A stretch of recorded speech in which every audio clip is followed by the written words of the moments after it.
যারা স্প্লেন্ডার ক্লাসের ইঞ্জিন করতেছি, গাড়িটার সমস্যা ছিল গিয়ার বক্সের। এই যে গিয়ার বক্সের প্রবলেম ছিল, গাড়িটা গিয়ার উঠতো না এবং করতো না। 2 নম্বর গিয়ার খুব সমস্যা হচ্ছিল। আমরা গিয়ার বক্সটা সেটিং করে নিলাম। এটা হলো ক্র্যাঙ্ক শেপ, এটা হলো স্পকেট কিকার শেপ। আমরা গাড়িটা এখন শেডিং দিচ্ছি, গাড়িটা আমরা শেডিং করে নিব। গাড়িটার গিয়ারের সমস্যা ছিল, সমাধান করে আমরা শেডিং করে দিচ্ছি। এগুলো দেখো মাঝে মাঝে দেখো,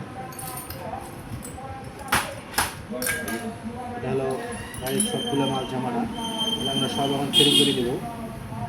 গাড়িটা উপর করবো, হাতটাও লাইটটা হাত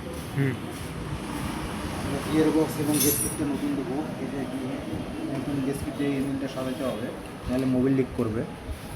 এখন মাঝখানের পার্ট লাগাই দেবো, মোটামুটি দিয়ে কাম শেষ। ইঞ্জিনের মেন পার্ট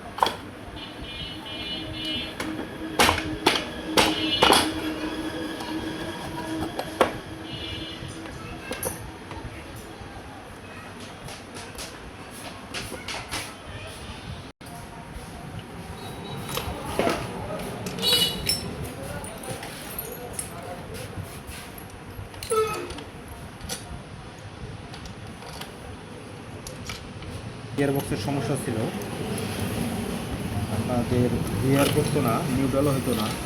আমরা এখন সমাধান করলাম, সেকেন্ড দিচ্ছি।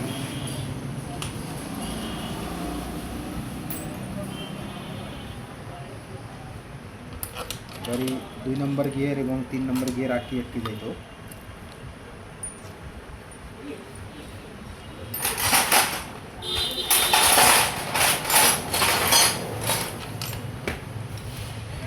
হলো হিরো গাড়ি, এটা দেখো।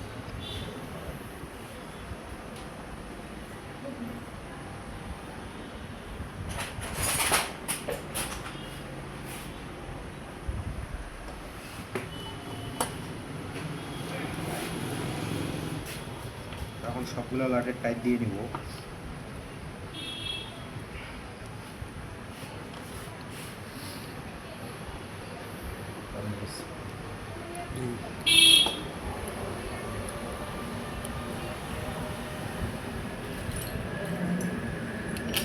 ইঞ্জিনের লাটগুলো সবগুলো এক সমান করে টাইট দিতে হবে, নাহলে বোর্ডের মধ্যে চাপ পড়বে। বোর্ডের চাপ পড়লে বোর্ডের সমস্যা হয়ে যাবে।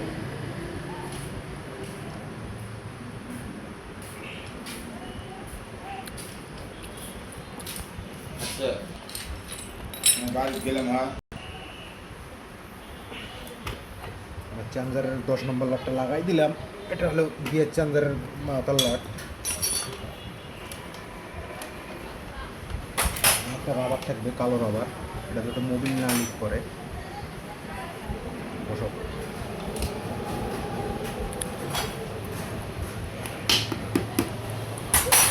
আমাদের এই যে বড় ইঞ্জিনিয়ার ককটেল সাহেব, উনি আমাদের কাজ দেখে দিচ্ছে, আমরা কাজ করতেছি ওনার নির্দেশনায়।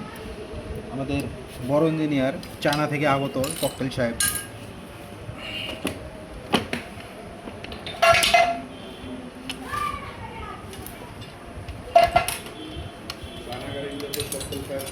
হ্যাঁ, যত প্রকার চায়না গাড়ি আছে সব আমাদের ককটেল সাহেবের হাতে তৈরি।